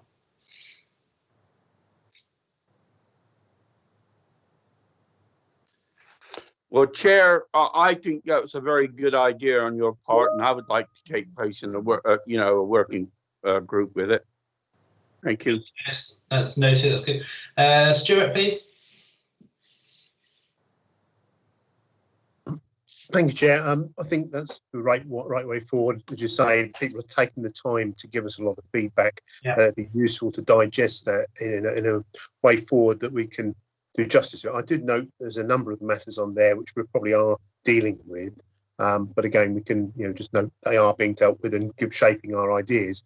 But I think the biggest thing is the use of the marketplace will dictate what we do. It's that question of a real big Y in the road at the moment. Do you go left and keep it as a car park, or do you go right and say, no, we don't want it for a public communal space to do all this good stuff? So I think that's probably one of the key questions we need to answer right at the start, and then look to facilitate all the other things that have been put forward. Okay, thank you for that. I think that's a very valid point, Stuart. Some of this is already being progressed, and not just by ALP, of course. Lots of this touches upon other committees, probably VEM and Civic are the obvious ones, if it's events and that sort of thing. A couple of people spoke in support of a working group there. Do people want to indicate in the chat if they'd like to join that working group? And in terms of facilitating that, Tina, is that something perhaps David could lead, or would you see another officer more relevant to lead that? No, I think David would be a good option, and potentially you could open it out to all councillors, because it kind of straddles a couple of committees, because it's also VEM and Civic as well, the kind of use of the marketplace. So just put it out to everybody, but report it back throughout. Yeah, I mean, I'm not precious. I think any members of the council that want to take part in that, if they're a member of ALP or not, and if they're keen and have an interest, then yeah. So perhaps if we send an email out to everybody and see who wants to take part, because not everybody's here today, obviously. Get a meeting set up and take it forward that way. Yep, I'll get that as an action point. Thank you. And the only other thing I was going to mention on this one is we debated as a committee in August, I think it was, the specification that Stuart and Ros worked on to upgrade the marketplace, electrical sockets and that sort of thing. I don't think that was ever formally put out to tender. And I just wanted to check with the committee. We haven't identified any money available for it, but it would be useful to find out what some of the costs are for some of those things. Are we happy to put that out to tender to get a bit of an indication of costs, because that could inform the work of the working group? Any thoughts on that? If I could come in there, Chair, I thank you for sending the actual specification to me. And talking to the SMT, we think potentially it's a good thing to do, because it's costs that we're going to need in case we go for funding or anything else. Yeah. If we put a bid in, and also because it's levels of what work would need to be done. It could be staged, like, you know, your first basic level would be for the electrical sockets, then moving on to lighting or sound sockets. So as you yourself said, it would be something that if we got itemised individually, then that is something that we could use to help us pull funding bids together as well. So I think it would be a useful piece of work for us. So we have got several contractors doing electrics for us at the moment, in like sort of got some in King's House Garden, some in the Guildhall. So I think if we just go out for a few companies and see if we can get a ballpark figure, that would be actually probably be very useful information we could use more than once.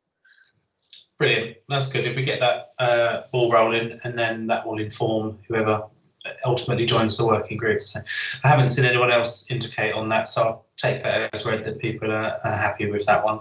I don't think there's anything else to say under marketplace consultation item. That was just a sort of brief update, really. No, I think that's it, Chair. Thank you very much. We'll move on then to 56120, small grants.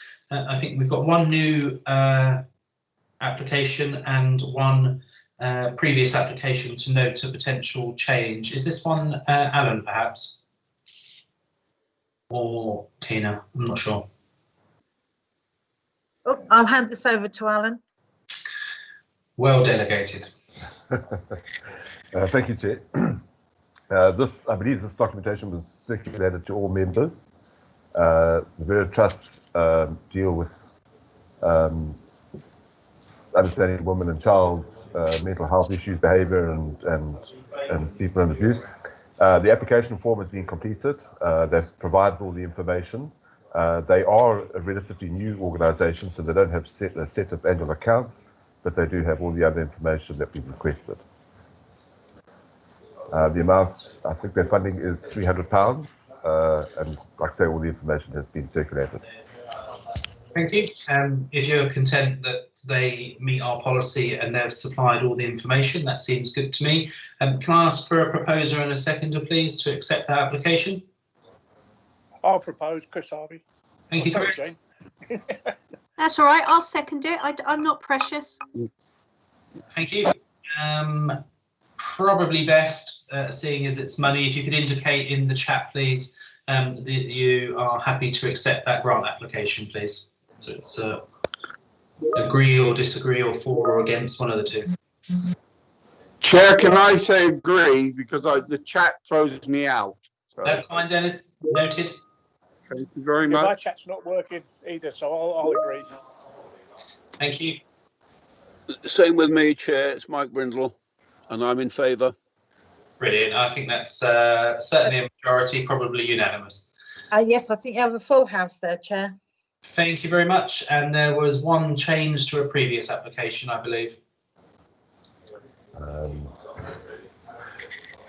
Chair, in terms of the Polish school, we gave them a grant. It was to be used for a theatre production to promote bilingualism and multiculturalism. These are big words to pronounce it quite late in the afternoon. They were unable to hold their theatre production because of COVID. What they have asked is could they use the money to buy Christmas presents for the children who are deprived within their school. And they've approached us to consider that request.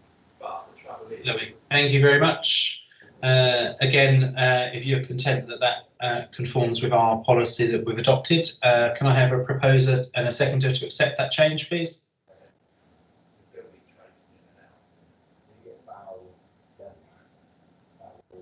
I'll propose. Chair, Jane James has her hand up.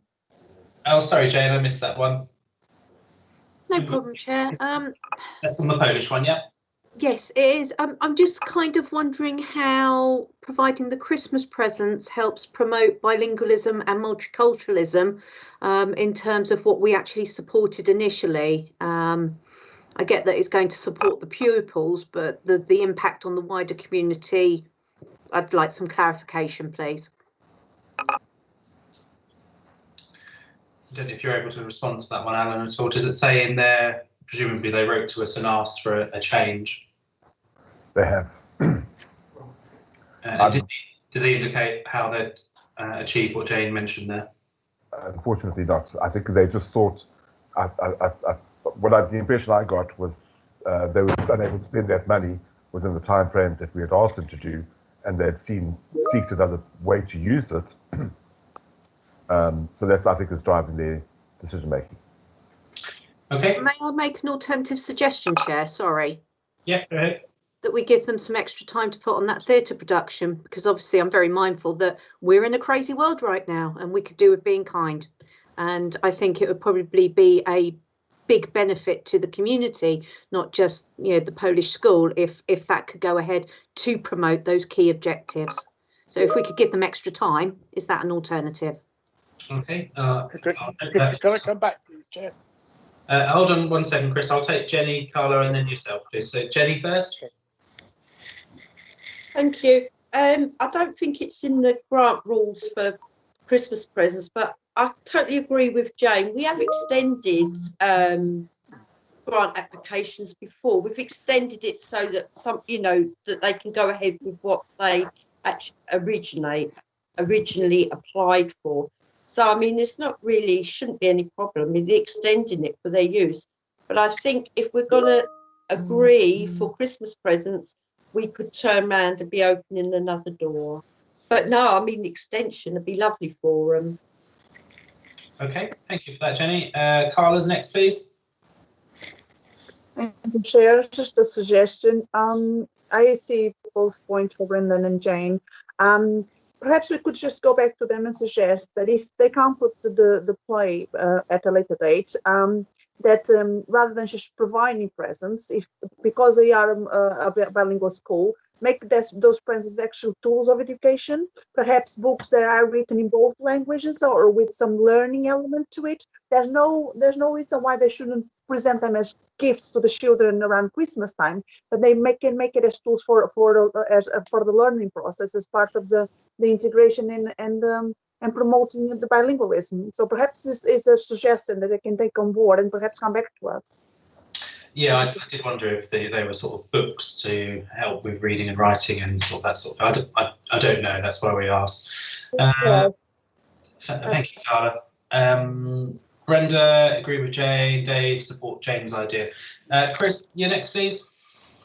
Yeah, I mean, I did jump in really quick to say that. I must admit, in going through his, I would agree with Jane completely. So I'm afraid I'm going to have to withdraw on my second. Am I allowed to do that?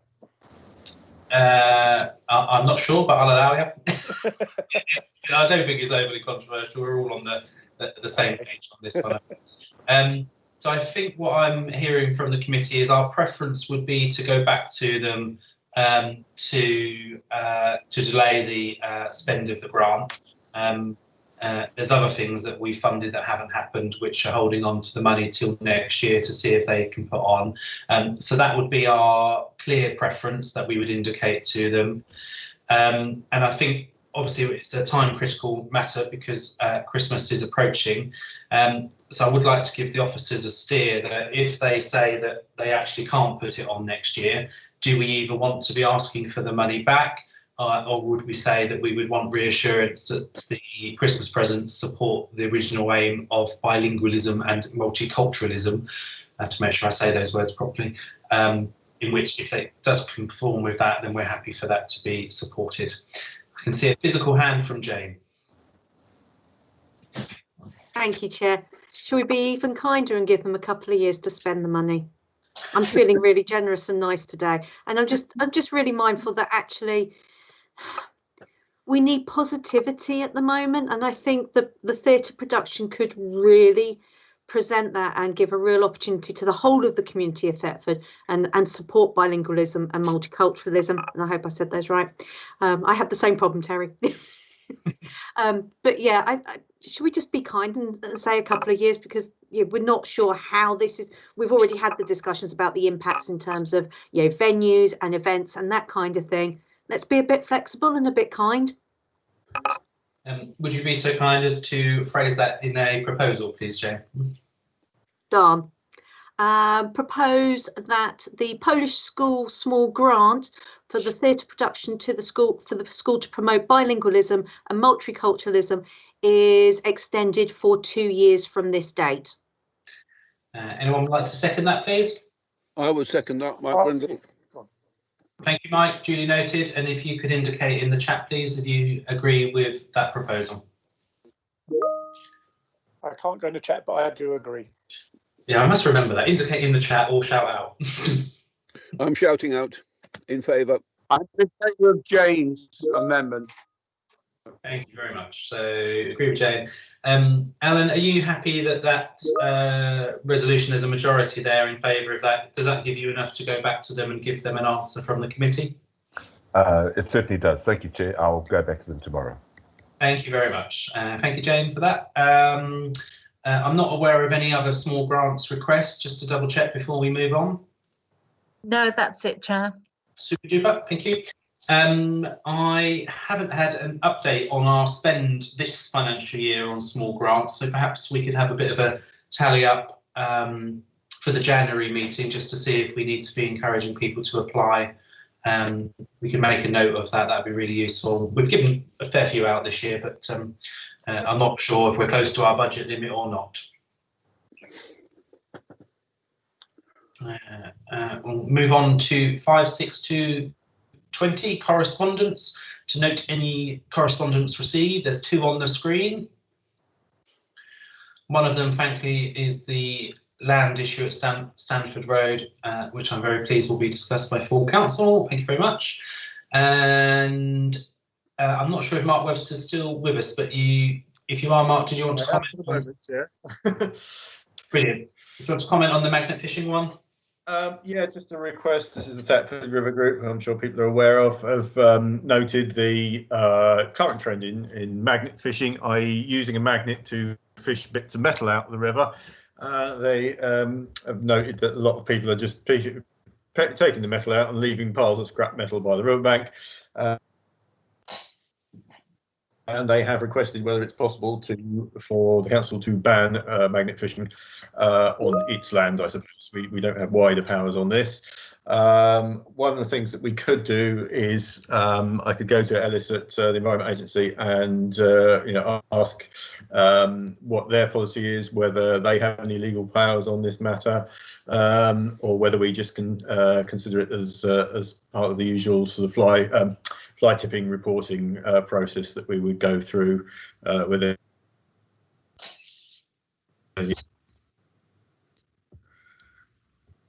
Could I come in on this, please, Chair? Yeah, I'm not sure if Mark. I think he's having problems going in and out. You may not be able to hear me. The internet doesn't come in and out a bit. All right.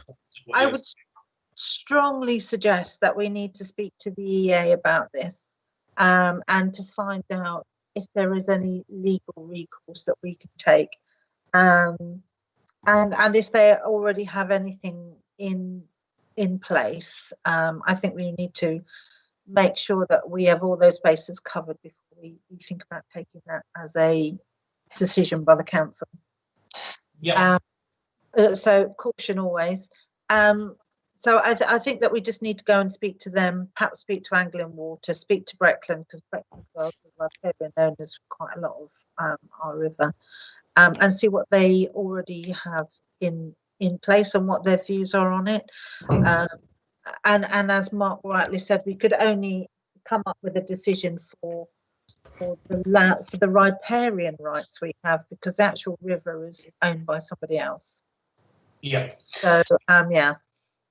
Thank you for that. I'm going to take Jane in a second, but in terms of dealing with the correspondence, presumably we'd just note that, write to them and say that we've received their request and we will look into it, and we're sort of taking additional advice and sort of get back to them in due course. And would that be the sort of normal process to?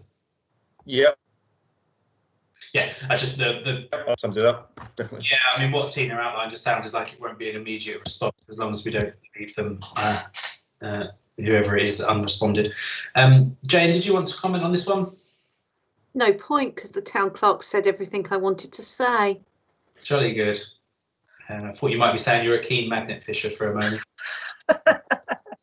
Could I just come back on the Stamford Road as well? I have actually written back to the people who came in, because having spoken to district and county, there is issues with the access across the pavement, the lamppost and the curbing that would have to be resolved with them before we could give permission for or consider the land for use for anything else. So again, that's not going to be a short response. I have written to them and I've requested plans and informed them of the information I had from District and Norfolk. So I await their reply. So we have already gone back to them on that. Super. Thank you for that. Moving on, I think that's the only correspondence to note this month, which is good. 56320, community engagement, to discuss and agree any consultation or media release required. There's one on the screen now. So yeah, Chair, if you're happy for me to just introduce it, just to let you know that this is something we've mentioned quite a long time ago, that we would consider planting of fruit trees close, little bit previously mentioned with regard to fly tips. So this has sort of come to a head a little bit because CGM, the landscaping company, have offered a number of fruit trees for around the town. So there's an opportunity to get the fruit trees for free and planted. Yep, just put in a little pros consultation document on there. If any of the members have any comments or wish to include any other options or anything, please let me know. I have a question, if I could, please. Yes, go ahead. Yeah, I mean, when we had this consultation out, are we going to include the residents of Newtown, because they tend to walk through there, and Saxon Place?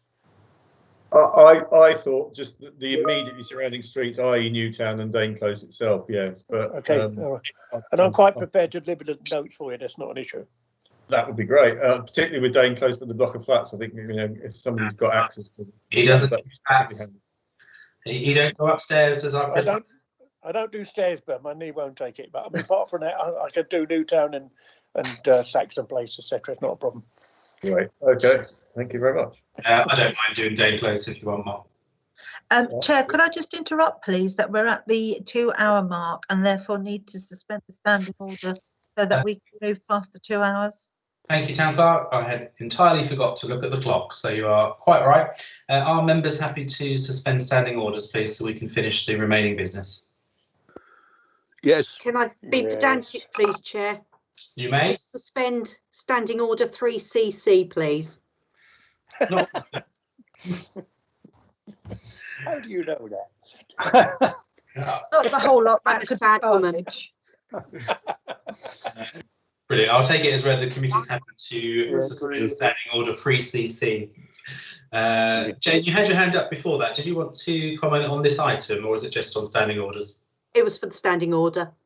Lovely, thank you. Well, we boxed that one off. Okay, so that's good. Mark, could I comment on the item, please? Of course you can. Thank you very much. This area has been a hard place to deal with for some time with us and everything. And I think the improvements that they wish to make with the trees and everything would be very useful to the area, I think. And also, if we're going to plant trees, and it'd be lovely if we do, can we do at least 5? Because that becomes an official orchard then, under British regulations. Yeah, I remember you saying that before. So yeah, we'll subject to public consultation, we'll definitely go with 5 rather than 4. We've got to talk to the public. Thank you. There's a photo of me as a child standing on that piece of land when it used to be an allotment many years ago. Many years, Terry. Well, my family grew up at Newtown, so I know that one well. But that's good news. Thank you for that, Mark. Appreciate that. The only other thing on community engagement I was going to suggest is, and it's gone out of my head already. Skipping back to Roger's report about street furniture. If we could get out there that I'm not sure how many bins and things Roger and the team have cleaned of late, but they've done a brilliant job. It must be in double figures now.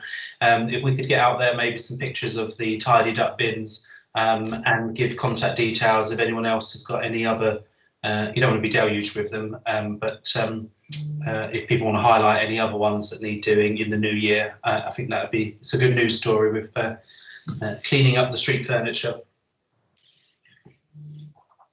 Okay, yeah, we can do that. Thank you. So I just mentioned the Barn Cross one as well, that I've already mentioned it earlier, but I'm going to pull out, I want to put some notices and probably leaflet the sort of nearby street, Nunnery Drive. Talk about the habitat works and offer people a chance to do some guided walks, limited number of guided walks, of course, to sort of find out a bit more about the common and how the works will benefit the wildlife there. And that's also on the sort of following slide, if anybody wishes to comment on that before it goes out. Thank you for that, Mark. That's I'm sure that will be well received. It's I know people that have done previous ones and they've been very grateful for them. 56420 committee officers update. Anything further? I think we've covered a fair amount today, but just an opportunity for any officers present. Anything else quickly to update us on? Not at the moment. Can I come in Nothing there? further. Sorry, that was my Can fault. I come in there, Chair? Yes, please, Roger. Just a couple of things. Yep. The 2 benches near the town bridge. They need repainting very badly. If we can sort of put that on the agenda for January or something like that. Yeah. I don't know if you can answer this, Alan, but we do have a current year street furniture budget. Is there money in the budget to do that automatically, or do we have to agree to it as a committee in January? If there's money in the budget, we could do it automatically. It will take me little while to quickly pull up the information, but I can certainly tell you where we are. Yeah, I would say, Roger, let's schedule that in as works and we'll have a look at the cost offline and we'll just get that put to work. That isn't something that needs to come to the committee. Yeah, that'd be lovely if we could, because that's on the Sculpture Trail route, those two, so that'd be good to get them done. Was there something else, Roger, or just that one? Yeah, there's just a couple of things, sorry. Nick has asked if we can place a litter bin in the lay-by near the cemetery to catch the school kids, their litter. Yeah, do we actually have any in stock? We have got 6 in stock. Okay, if you liaise with Mark, it would probably be, and check with Breckland to make sure they're happy to empty it. But if we've got some in stock. Nick said we could empty it if Breckland don't want to empty it. There's no hassle for us to empty it. Okay, again, I don't think we necessarily need to vote on that as a committee, but if there's one in stock, I mean, that London Road pathway there is very well used. There's always litter along there. Obviously good to try and get Breckland to agree to empty it, but if not, there's a plan B, which is good. Yeah, and just one last thing. On the last agenda, it was about rat baiting down by the river. Oh, yes, please, yeah. I had a meeting Monday with a pest control chap, and I'm waiting for his report, but he seems to think that because we've got water voles down there, we can't really do too much. But once I get his report, I'll send it to all the committee. That'd be lovely if you could, and again, that might be something we sort of mop up at a future meeting once we know a bit more, but I'm pleased you've progressed that, because we had a good chat last month about that. Yeah, and that's me done, Chair. Thank you. Thanks for coming, Roger. Appreciate it. And thank you, Mark, if you're still there. I know you need to leave. It's probably just Alan and Tina staying for the remaining items, I should think. If there's no further updates, we'll move to 565. Goodbye. Thank you.